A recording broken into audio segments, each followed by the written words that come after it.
in. Welcome everybody to this Zoom Q&A with Will Metcalf.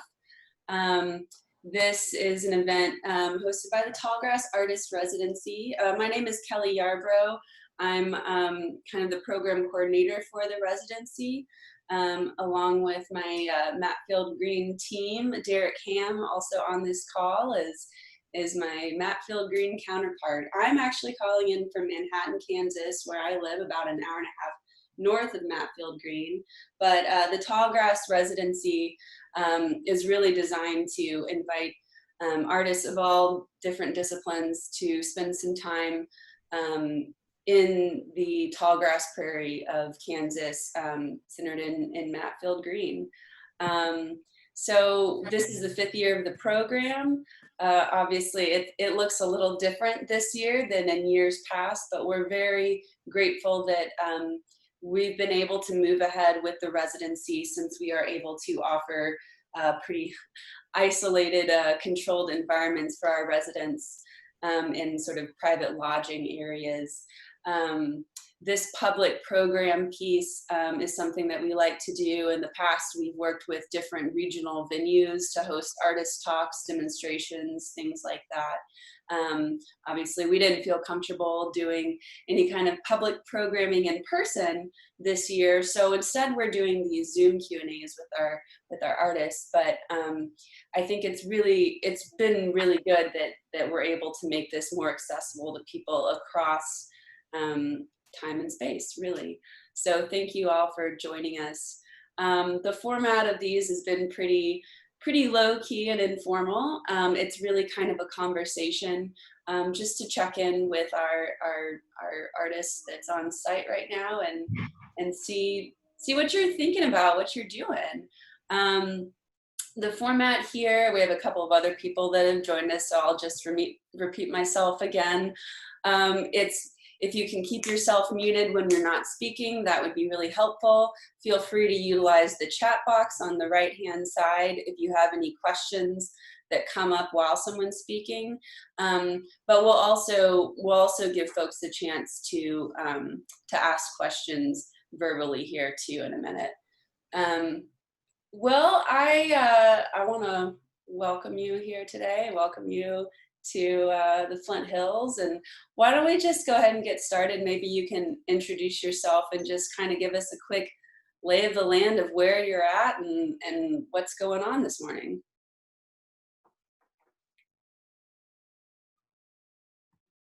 Great. So I'm Will. Thanks everyone for joining. I see some familiar faces and some new ones, so that's really great.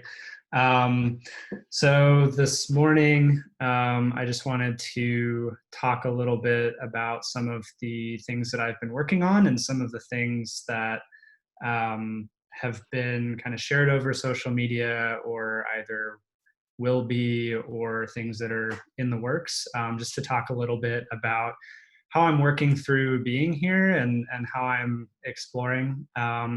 So a quick background on how I came to be interested in the Flint Hills and the tallgrass prairie. I just finished a Master of Landscape Architecture at the University of Minnesota, and I grew up in Johnson County. So in eastern Kansas, there's kind of this mentality of wanting to leave. And I think throughout college, when I was in Minnesota, I got to study abroad. I got to go to all of these amazing places.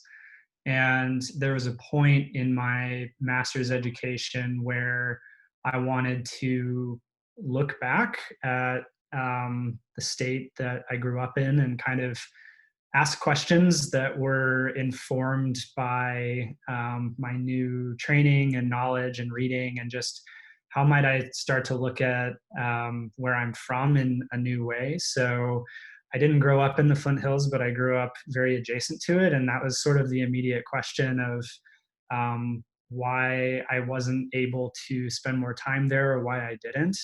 I actually came across an essay in a journal that a lot of landscape architects read called Places Journal. It's interdisciplinary, but there's an essay by Tim Schuler that just outlined a lot of the conversations going on surrounding the tallgrass prairie. So for me, the sort of arresting thing was that only 4% of it remains. The rest of it has been tilled or developed, and so it's a really urgent question, I think. And my work is draws on geography, environmental history, and design and some other fields to start to ask those questions of what values do we bring to the table when it comes to conservation, our perception of landscape, why it's valuable, how we make judgments on it. So it's a little bit how we read the landscape. And so this process here over the last 10 days for me has been a process of actually unlearning and relearning. So this is my third visit to Matfield Green this year. My master's project looked at a lot of these issues of land use and conservation in the Flint Hills. And this work kind of, it dovetails off of that. And for me is not totally unrelated to design or landscape architecture as a practice, but I view it as an independent exploration of a lot of these themes. And there's a little bit of loosening up that comes with being able to not worry about, in design, you have to have you're looking to build something a lot of the time that people are occupying. And so these last 10 days have been able to just be a more pure form of inquiry, because often in landscape design, you have to work very quickly, make a lot of judgments very quick, have stances and opinions very quickly. And I found that the more that I investigated and got to know this place, the more I wanted to slow down a little bit. I think it has an interesting parallel with historically being kind of as a country, as European Americans, we moved kind of through the prairie, and that was sort of the approach. There were people obviously that settled here, but it's a place it's a place to move through. And it's talked about as how you move through it. And so as I've driven around and gotten out of my car a little bit, I've just tried to take some opportunities to pause. And there are certainly some good places to do that here. But one of the, and I think now is probably maybe a good time to start sharing. So I'm going to just share and talk a little bit about some of the drawings I've been working on as part of this process. And so this first drawing, I actually started pulling the pieces together on the, I think, second day of the residency. So I've been exploring mostly in Chase County in the southern part of the Flint Hills. But the other day I was able to go up north. I've kind of been all up and down 177, which I know I don't have a map, but for anyone who's not familiar, it's a scenic byway that runs north-south in the Flint Hills. And that's one of kind of the main arteries that you get to move around on the highway. Pretty quickly when you get off of that, it's gravel. And there are some low maintenance roads and no maintenance roads and things like that. So very quickly, even though you're not very far from a major metropolitan area, the sort of the mental distance, I think, is a lot further than the physical distance. And that's one of the interesting things. But in this drawing, I pulled together one of the resources that I go to a lot is the Kansas Memory website. It's the Historical Society archive. And I like to take my experiences. So I take a lot of photographs, I write notes. Writing is a pretty big part of my process as well.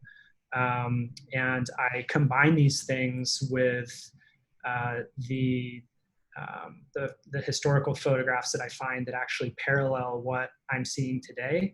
and sometimes mapping is a part of that. Weirdly, the national map viewer that I like to use to pull stuff was down a lot last week, so I sort of made do without that component for a few days, because I think it's interesting when you combine a little bit of um, photography, writing, mapping. So there's very qualitative things in my drawings, and then some very quantitative things that come in. And so the idea for me as I'm doing this is to peel back those layers and start to understand what I'm seeing. And so it's about the experience. Um, and this drawing, I've really been, there are a few more photos of this, but this drawing, I had been looking at fencing. I've been documenting fence posts and really interested in what happens on one side of a fence versus another. Fences are super interesting politically, culturally. And so what I kind of came to is that it's not just, they look, with the barbed wire and the fence posts, they look very permeable, but they're actually they're very constricting. They're very directing. So when you're driving or you're walking, the fence posts actually rein you in quite a bit, telling you where you can and can't go. And it's kind of an interesting paradox in a place that's so wide open. And so land ownership is a very big topic here. But for some people, I should say for a lot of people, being able to access and experience the Flint Hills is also important. So part of the research that I did for my project was looking at all the things that are happening, including this residency, to invite people here and allow them to have experiences in this place, because realistically, you're really only able to drive it. If you walk it, you're on, even if you're on back roads, every once in a while someone drives by, but it's not meant for that. People are not meant to be walking along these lines in certain ways. And so the act of getting out of your car and walking is pretty powerful here. There is the preserve. There are places where it's meant to happen, but for someone just passing through, if you just stop at a place on the scenic byway with the little information kiosks or whatever, you're really kind of stuck there a lot of the time, and you get to look out, but you don't get to move through. So that whole experience has been really interesting to me. And one, I was prepared. I've spoken to so Derek is here on this call. I've talked to him a little bit throughout my project, quite a bit actually. And one of the things that he kind of prepared me for is that if you're a pedestrian, somebody drives by, they will probably stop and ask if you're lost, or if you if you're looking for something or whatever. And I actually haven't experienced that. I've had a lot of people just drive by and kind of let me draw or whatever I'm doing. But I would always kind of not tense up, but if I heard someone coming or saw the dust cloud in the distance that told me someone was on the way, I was kind of ready for someone to slow down and check in on me. But it hasn't happened so far. But anyway, so this drawing just kind of pulls together some old newspaper clippings. There is some topography there in the background, because the fence lines are straight lines drawn in a place that is very dendritic when you look at it. The way water moves here is actually very interesting, even though it's a dry landscape in a lot of senses. And it creates these like fingers that you can see in a map view. And so it's really interesting that the experience of this place is mostly driven by straight lines, which come from the grid that was laid out from the public land survey system.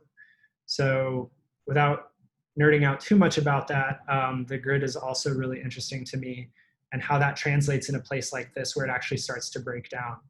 Um, and the way that the land is divided very much still reflects it, even if the physical signs of it, the roads, the fences, and so on, the posts, even if they don't always show up or if they kind of fade out.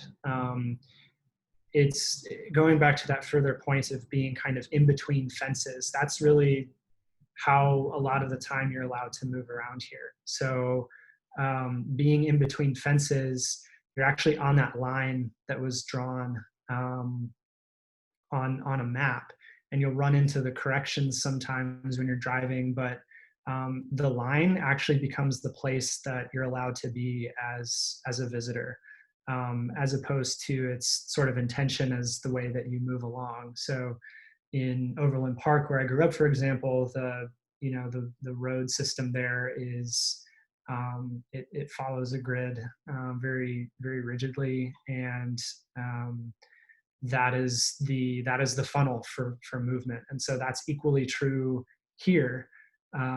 It's just that on either side of you, the ranges and pastures are fenced for obvious reasons, and that's what's containing you. So I see some notifications in chat. I don't know if those are okay. So yes, Derek shared the article I was referring to, and I missed where the COVID response was in my chat, but the probably stopping to say hello, or what are you doing? Yeah, that is true. Maybe something does need to be said about that. Some of the work. So the stuff that I've shown so far is there's some stuff pulled in from working in my notebook, and typically I do like to incorporate more drawing. Pulling these out of the computer and drawing over them, or maybe doing some more, I guess what designers would call analog collaging, which is, I think, an interesting feature of how designers or landscape architects would talk about making things. But so I did, there were some places that I wanted to go that I wasn't able to access, whether they were stores that I wanted to search for certain objects to either place them in the landscape somewhere and just kind of see how they might multiply certain things or divide them, or so on. And so that hasn't quite been the story. And so it's been not like a lot of the exploring I've done has been through a lot of the small towns and just sort of passing through. So that part hasn't been impacted, but there has been a little bit of an effect on a few of the places that I've wanted to go and see. So that's been interesting too, to kind of see the difference between even the Twin Cities in Minnesota, which is where I just came from, and then the Johnson County area, and then coming out here. So anyway, so those are the things that I've been thinking about, and a couple of the drawings that I've done. I've got a few more in progress that will, I think, wind up on the Instagram. And I think that when I think toward the group exhibition in the spring, it will kind of be a set of these drawings that just sort of document the research and questioning going on from my visit. So I wanted to also just go through a little bit of photos, just to talk a little bit about maybe what doesn't, just the process a little bit, where I've been what I've been looking at, where I've been going. This is in the Gladstone Quadrangle. So this is Jacob's Mound in the background. I was really fascinated by Jacob's Mound. Part of that comes from the Prairie Earth book, and part of that just comes from its like distance on the horizon. You could almost, it's it's I had a brief moment, not a brief moment at all, but I was thinking about Japanese gardens a lot and the way that dry gardens are made and perceived. And I think it's because I've been staring so much at those things, but Jacob's Mound is almost kind of like a weird Mount Fuji to me because there's so many different ways that you can see it. So Hokusai did his views of Mount Fuji, and I was sort of, as I was driving around, it was kind of like there are just so many of these different views of Jacob's Mound that if you took long enough, I mean, this is its own project. Like you could draw it or document it in 100 different ways over the course of the year. And I think that would be a very fascinating set. So I've been really interested in um, cattle litters and cow corrals for some reason. I think it's because of this sort of portal effect. It's one of those places in the fence that or the grid that stuff does move in and out. It's a visible point where stuff is supposed to go through, and it's sort of where the productivity of the land comes out and is then distributed, to supermarkets, to our dinner plates, wherever things end up going. But they just the materiality of them, the scale of them, I think is very interesting. Being able to just walk through, I think it's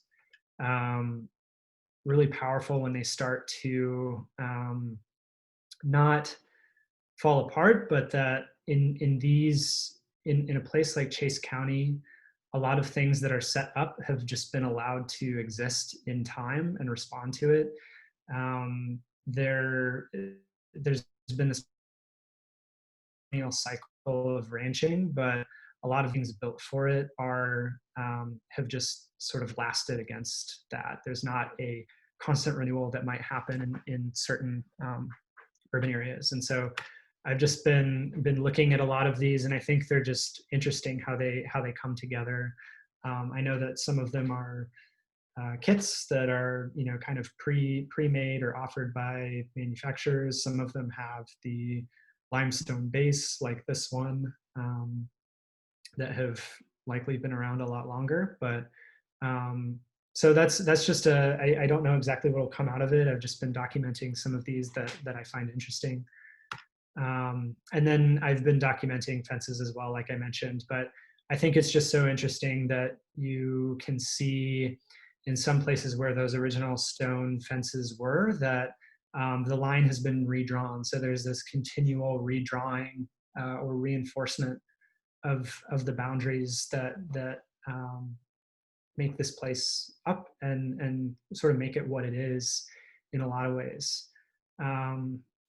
This photo wasn't about the power lines, but while I'm thinking about it, there was a spot on Open Range Road that I was able to look out, and I think it was really, you can see the power lines go from one end of the horizon to another, and that sensation was kind of incomprehensible in a sense, because I don't think I've ever seen anything go from one end to the other like that.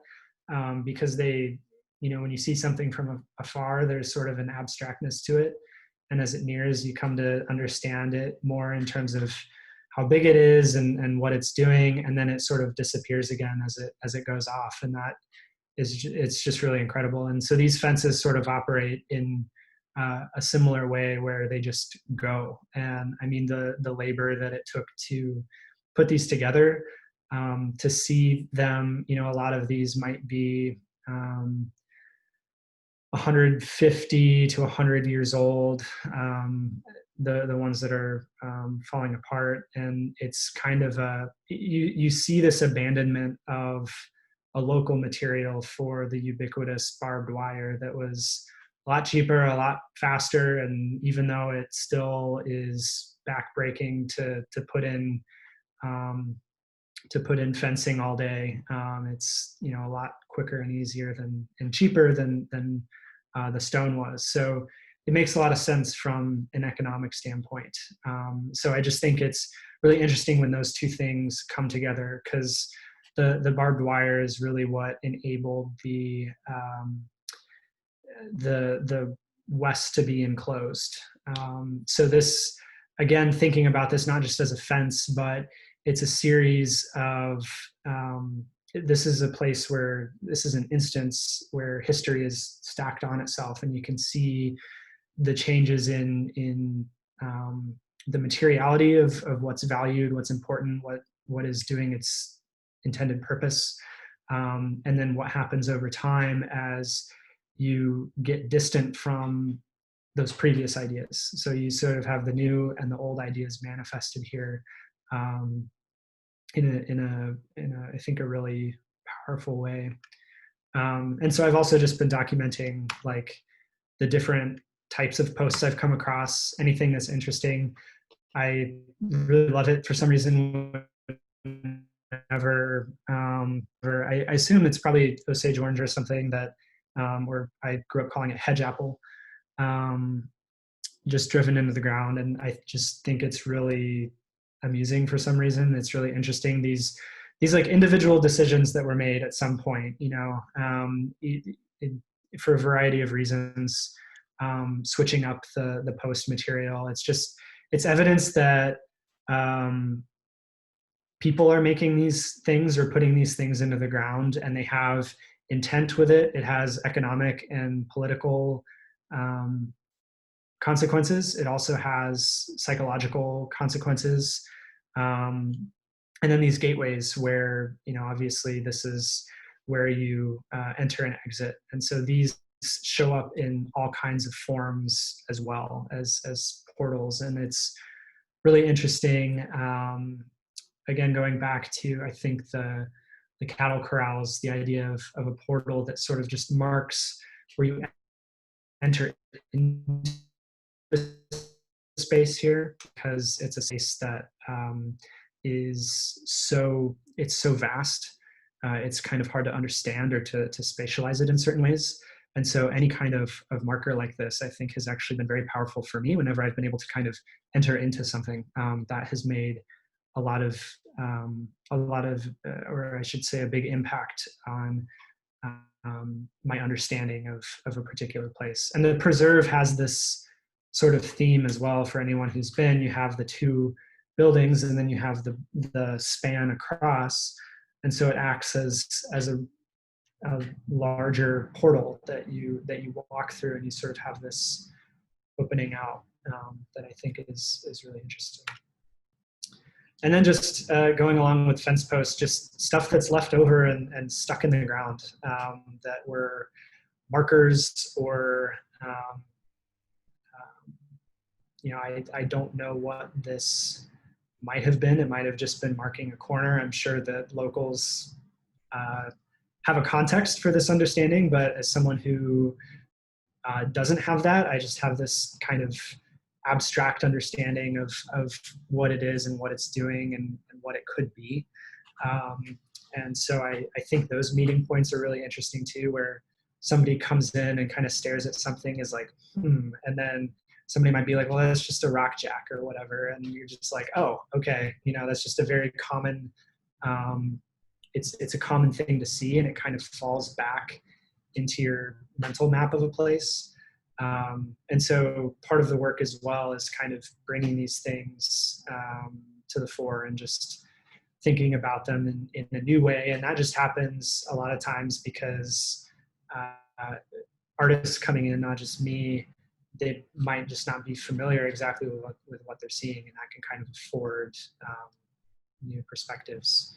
And then Bill will recognize this, just the things that are created to move from one side to another. There's just some really weird land ownership things that go on sometimes. And so things like this show up. And I think that's equally fascinating. I think this has the same effect of kind of entering through a door almost. And then where fences are not, I believe this. So I swear when I got here, there was fence that ran all the way to this line here. And then when I came back a couple days later, it was gone.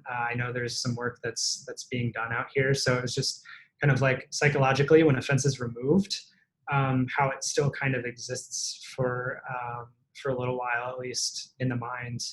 Just the expectation that there's a boundary, I think is also as powerful as one physically being there. So I believe, yeah. So that's all I have. I just wanted to again say thanks to everyone for joining me. I just wanted to share a little bit more in depth with what I've been making and what I've been thinking about while I'm here. And I'd be happy to turn it over for any questions if people have them. I don't know, Kelly, if we'll handle them through chat or just hand raising. Yeah, thanks, Will. That was great, and thank you for sharing some images too of your work and what you've been seeing and thinking about. Folks are welcome to use the chat box if you'd rather type a question, but we can open it up now too if you'd like to unmute yourself and just ask the question as well. I think we can do that.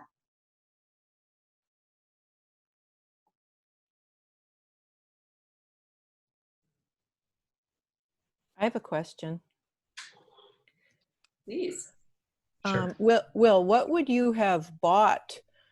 You said you would have bought some things to put in the prairie landscape in order to see what happened with the addition of those things that I think you bought, you were going to buy or find. What were those things you were going to buy and why? So one of them, I don't know exactly what it would end up being, but I'm really interested in old ranching or farm implements. And these things are scattered kind of throughout the landscape anyway, different structures or machines, and they're kind of in a various, you find either new in use ones or you find older ones that have been left. And I think arranging them in ways that they, or maybe, I don't know if I'd have an opportunity to do this, but using them in ways that they weren't originally intended. Again, just going back to the idea of recontextualizing these things. So if an implement has been sitting in an antique shop for a while, it's kind of been out of its environment for a while as a tool. And I think bringing it back and not necessarily using it as a tool, but seeing how it might interact in other ways with the landscape or elements in the landscape, I think would be pretty interesting. So that was one experiment. I was also interested in mirrors. So thinking about the kind of visual aspect of what I've been researching, the fence, the grid, and how, because a map is abstract in a lot of ways, but the consequences of it wind up on the ground. And so then I think using a mirror to sort of reflect or manipulate these things then takes it back into the more abstract realm, or at least invites you to think about that. So those are a couple of the experiments that I was looking to try out. We have a question in the chat box from Lance. He says, Will, what are some of the subtle or not so subtle differences you noticed within the Flint Hills region when traveling 177 and elsewhere? I think one of the big differences is between the north and south. Chase County in particular, I think the ranching history and culture is stronger here in certain senses. It manifests, I think, in simply there are more trees in the north. I think that's like the easiest visual marker that there's a shift in the way that the land is used and perceived. The subtle differences, I'm still learning, but or even just recognizing them, is even just looking at one side of the fence versus another. Some of the easy things you can notice are the vegetation is different, but on one side versus another, the grass or the forbs might be less dense. So those are more like ecological things, but you can start to piece out, or it starts to get easier to recognize certain degrees of like human intervention or maintenance. So I think one thing that people don't quite flip the switch on is that the entirety of the Flint Hills almost is managed by people, whether that's for ranching or for agriculture in the bottomlands, or the little places where there are small towns. Pretty much every inch of this is managed in a certain sense. And so being able to see the different degrees of that, I think has been, having some time here, having the 10 days here, I think is really important for people who want to start to pick up on those subtleties. And you would need even more time, I think, to start to read it and start to recognize, this was mowed last year, this was burned last year, things like that. You have to have a pretty complex understanding of how people are, the tools they're using and how they're kind of treating the land. So. Cool, thanks. You kind of touched on this question, but we had another question in the chat box. Just curious if your residency has changed your perception of the Flint Hills at all since you have visited it before. Yeah, it definitely has. I don't think I fully know exactly in what ways yet. I am, because of COVID and because kind of the time horizon of the residency has been pushed out a little bit, I'll have some more time to engage and reflect on those. But I think one of the big changes is, like, the first time I visited was for the symphony in the Flint Hills in high school.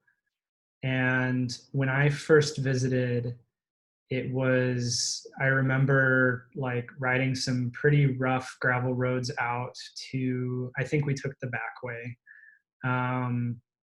And it was very picturesque and pastoral. And it's still those things to me, but it's having that chance, like I touched on in the previous question, is starting to read the human intervention more and starting to have an understanding. We talk about prairie, and I think the language that we use to describe what's going on here is much more complex than that, because it is unplowed and there are a lot of prairie species, but it is in most cases managed prairie. And the question, I think, going forward is kind of like what to make of that perception, and how does that come out in drawings and other places. Yeah, I have a question, Will. One of the problems with topographical maps and even photographs is they take out one very, very important feature of the Flint Hills, and that's the hills. And I just wonder how you basically incorporate that into your drawings, and your art. Yeah.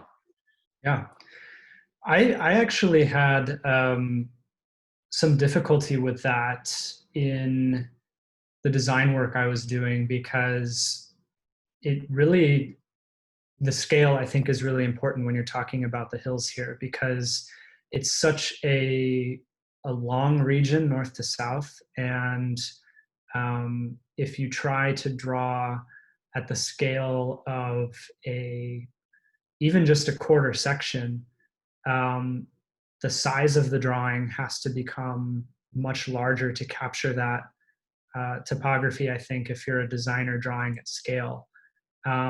If you're not thinking about it in those terms, one of the things that I've noticed walking that really gives me a sense is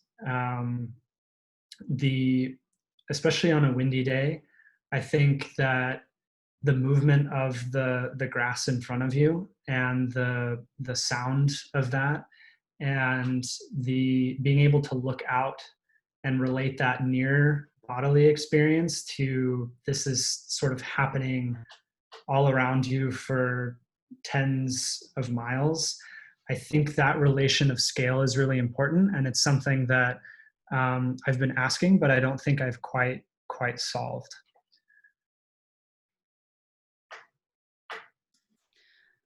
There is a question in the chat box. Has the Flint Hills openness and expanse affected or changed your landscape design ideas? Yeah, it's,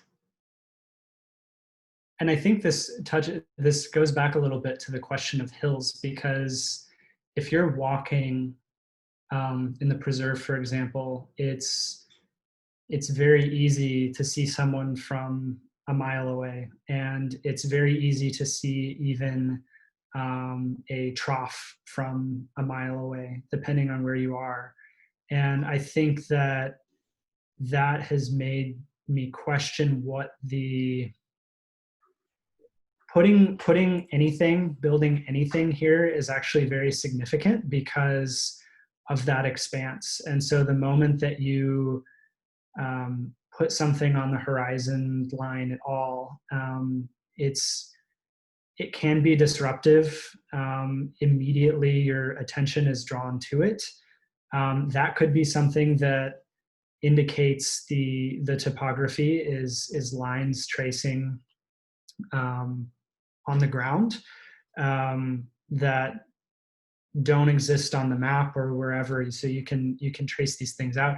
So the short answer is that it's made me reflect on what a designer could do or should do in a place like this, because there's a tendency to want to put objects, but just placing something actually has a lot more visual consequence here than I think it would in a place where people are expecting, if you had a trail and a bench and it was a city park, people are expecting that. But I think if you encountered a bench even out on the preserve, it would feel wrong in a lot of ways. And so that's sort of the questioning that comes in, is like, well, how, if you want people to rest, is there a different way to do that?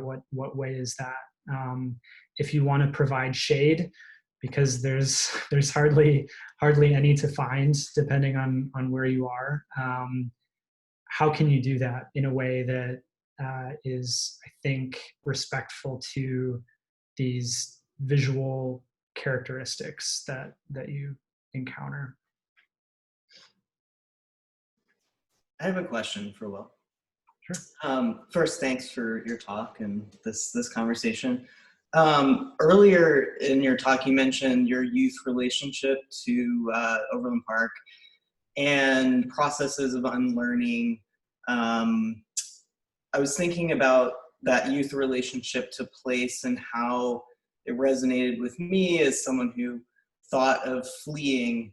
And I think that the way that connects to colonialism, as you mentioned, also to white privilege, speaking for myself, and those ideas of upward mobility and leaving a place have just really deep harm in them.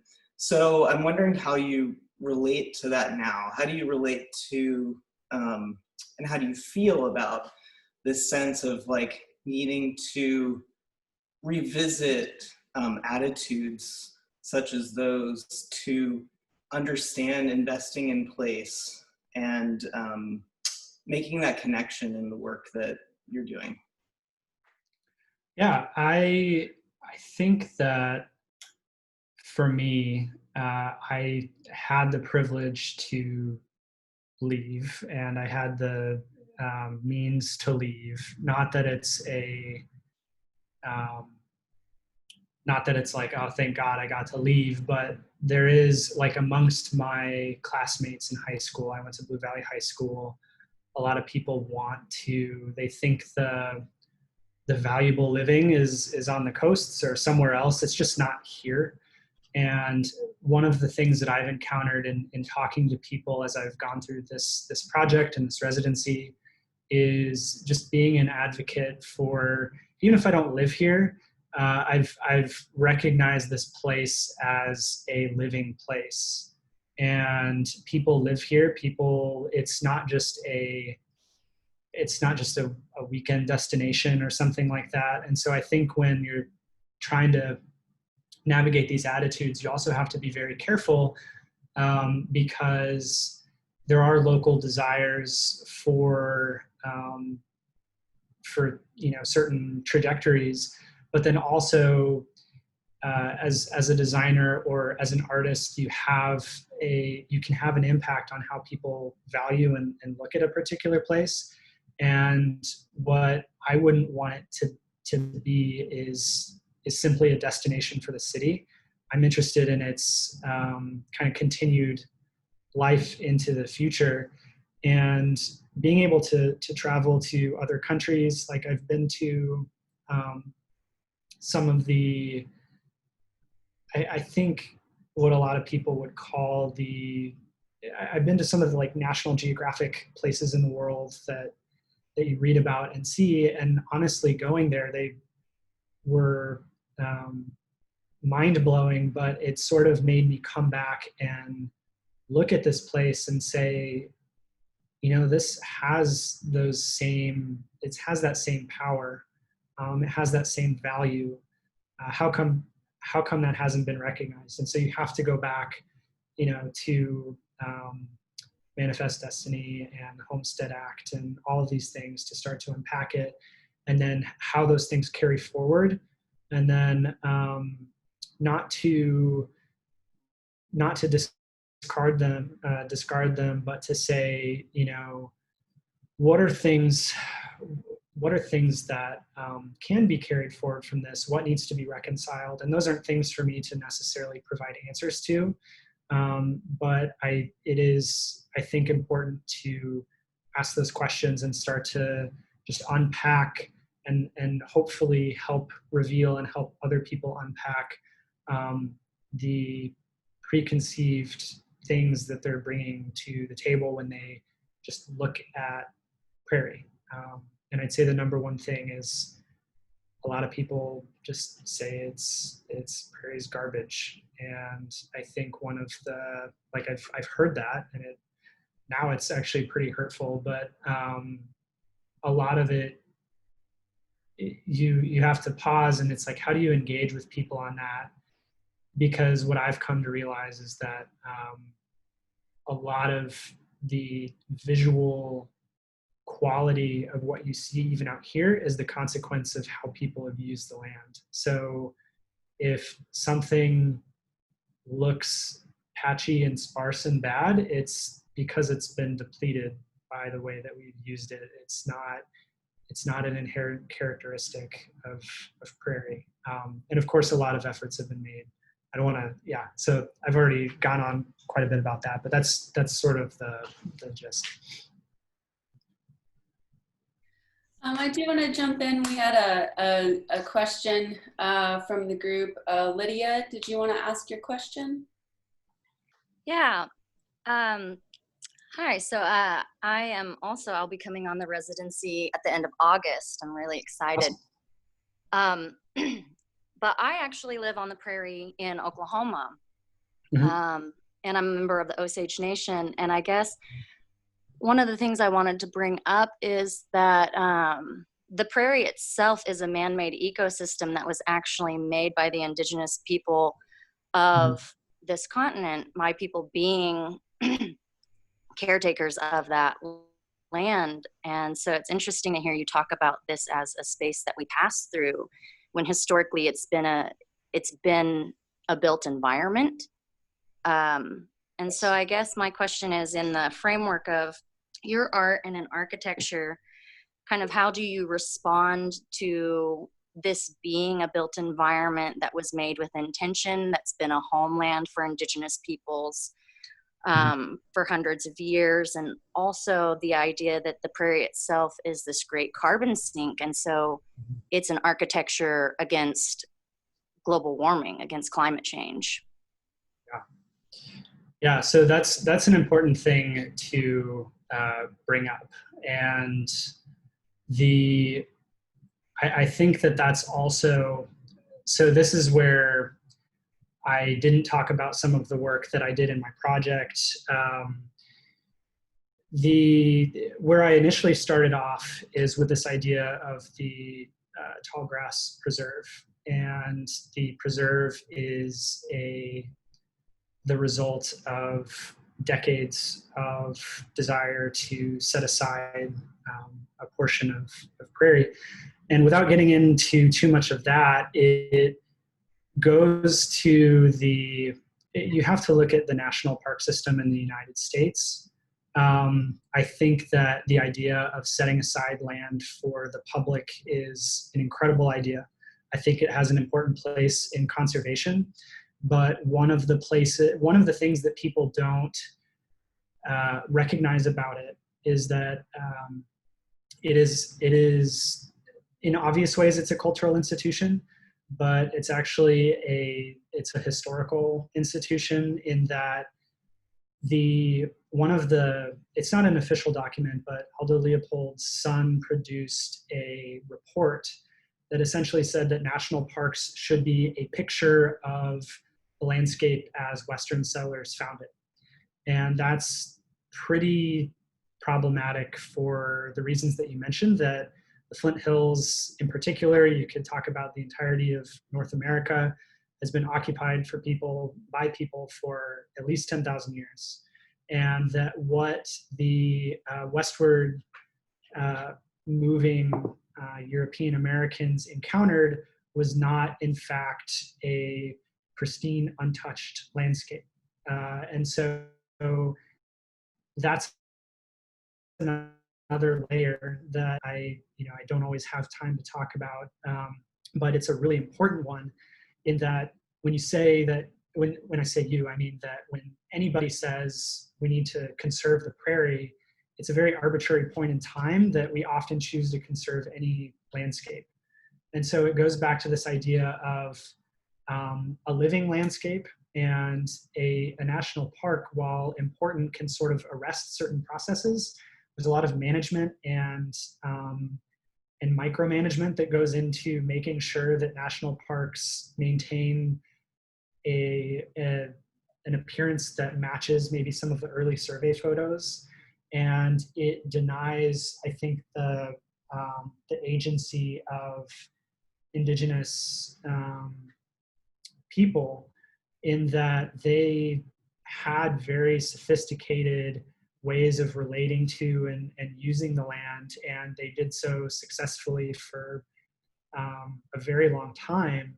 And then and then as European Americans, we come in and say, look at this brand new land in a really kind of twisted sense. And then, we use it a particular way. And I think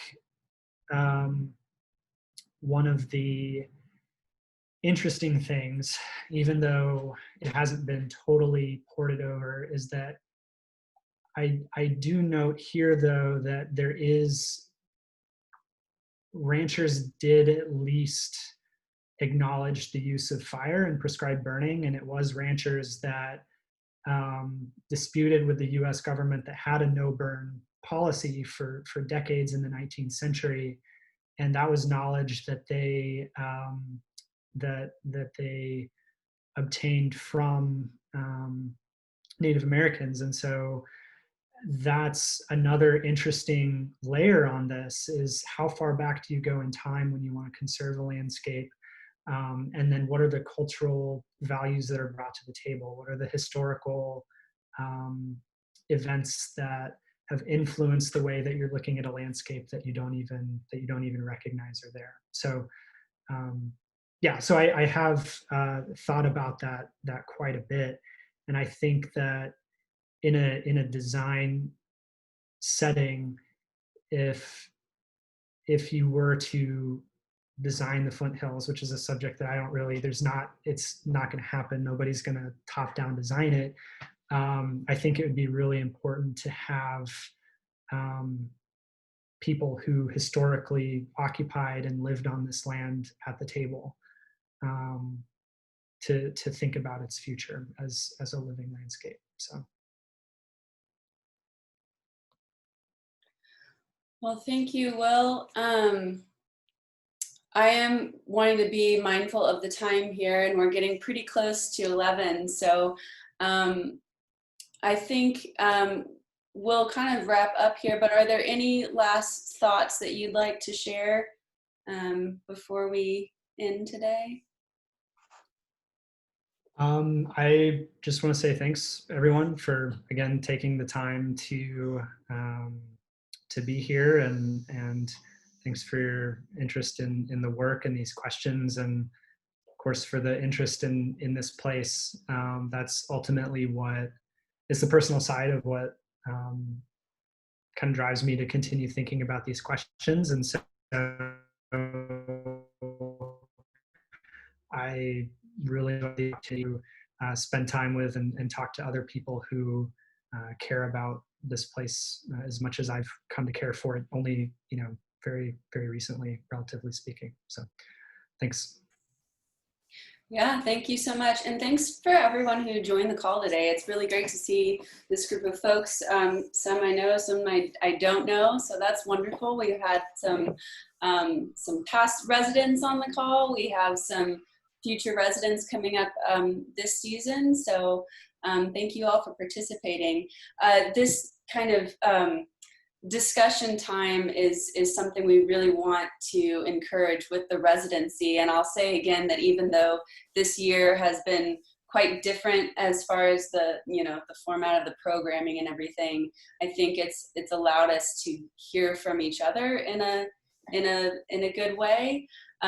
These residencies are often as private as you want them to be, I guess, because of the rural setting, and we really sometimes don't get a chance to hear from each other until the group exhibition when we all get back together. So it's kind of nice to have these moments to touch base in the middle of the program too. So thanks, Will, for sharing, and thank you everyone for asking good questions. I do want to plug that our next artist Zoom Q&A will be on July 30th at 4:30 p.m. Central Time with Dora Agba, who I think is on the call, but I won't call her out because she's muted. But she is a fiber artist based in Kansas City. So be sure and join us for that. There's a registration on Facebook, and I think an email is going out later today. So thanks again, Will. I hope you enjoy your last day or so there at the residency, and we'll keep in touch. Yep. Thank you. Bye, everyone. Thanks. Thanks much. Bye, Will.